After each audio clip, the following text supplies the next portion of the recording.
Jenazah gadis cantik ini keluarkan bau super wangi. Begini kisah semasa hidupnya. Beberapa tanda seseorang mati dalam keadaan husnul khotimah, diantaranya meninggal bukan di tempat maksiat dan dengan tenang.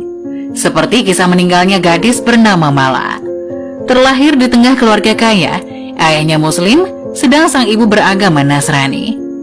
Di tengah orang tua yang kaya, ternyata tidak semuanya bisa Mala dapatkan, termasuk kasih sayang dan pendidikan agama. Kehidupannya pun glamor dan boros.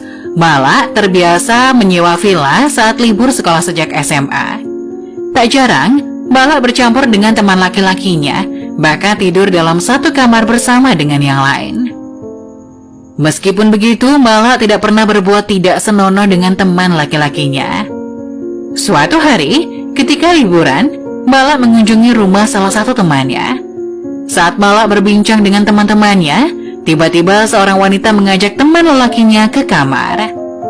Alangkah terkejutnya Mala saat melihat teman wanitanya berdua dengan cowok di kamar sedang melakukan tindakan memalukan.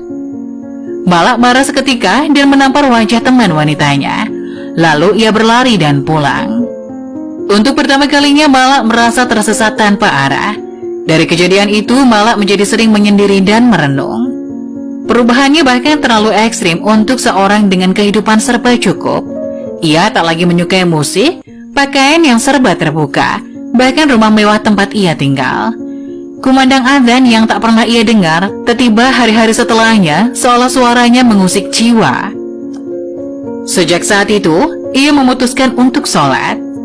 Di rumah mewah itu, satu-satunya perlengkapan ibadah yang ada merupakan peninggalan neneknya. Mukena dan sajadah milik mendiang nenek ia gunakan untuk sholat. Dalam sholatnya, ia menyesali perbuatan yang selama ini ia jalani. Air matanya menganak sungai saat sujud, ia menangis terseduh-seduh. 1 jam berdoa, ia pertama kalinya mengaku merasakan ketenangan batin. Saat pikiran jernih, Mala teringat akan pamannya yang alim. Ia pun memutuskan untuk belajar pada pamannya. Dari pamannya, Mala belajar agama Islam dengan kasih sayang, mulai dari cara wudhu yang benar hingga ilmu agama lainnya. Beberapa hari di rumah paman sekaligus guru agamanya, Mala tiba-tiba menguatkan tekad untuk belajar lebih dalam. "Paman, berapa lama waktu yang dibutuhkan untuk menghafal Al-Quran?" tanyanya. "Insya Allah 5 tahun, jawab sang paman. Dalam pikirannya, Mala khawatir tidak bisa menyelesaikan hafalan Quran sebab usianya belum tentu mencapai 5 tahun ke depan. Namun dengan semangat belajar yang tinggi, sejak hari itu ia mulai menghafal Al-Quran dengan bantuan sang paman. Beberapa waktu berselang ketika Mala sedang menghafal Al-Quran, ayahnya datang dengan marah-marah meminta Mala pulang. Tapi Mala tidak mau karena ingin melanjutkan hafalan Al-Qurannya. Setelah perdebatan alot, akhirnya Mala diizinkan untuk tinggal di rumah sang kakek. Subhanallah, tak lama kemudian Mala telah menghafalkan 30 juz Al-Quran. Belum mencapai target 5 tahun, ia sudah menjadi hafizah. Bahkan dalam waktu yang sangat singkat, hanya 3 bulan, cita-cita yang selalu ia dengungkan dalam doa sekarang terkabul.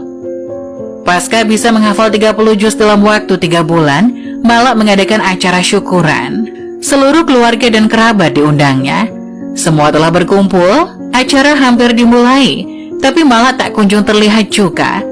Seorang wanita yang merupakan kerabat Mala sebelumnya melihat Mala tengah sholat di kamar. Terlalu lama menunggu, keluarga menjemput Mala di kamarnya. Dan alangkah terkejutnya mereka saat melihat Mala, sang hafizah terbaring tanpa gerakan sedikit pun sembari memegang mushaf Al-Quran. Setelah diperiksa, Mala sudah tidak bernyawa lagi. Innalillahi wa inna ilaihi raji'un. Semua orang syok, terutama sang ayah. Tapi itulah yang terjadi. Mala telah pergi selamanya, meninggalkan dunia dan gegap gempitanya. Acara syukuran menjadi tangisan dari para keluarga dan kerabat dekat. Mala meninggal dunia dalam keadaan baik. Seketika itu jenazah Mala langsung diurus, mulai dari memandikannya. Saat hendak dikafani, sebuah keajaiban pun terjadi. Kafan yang telah disiapkan tiba-tiba hilang. Karena tidak kunjung ditemukan, keluarga akhirnya menggunakan kain hijau yang terikat di sebuah tiang rumah sebagai kain kafan. Anehnya, kafan gadis penghafal Al-Quran ini beraroma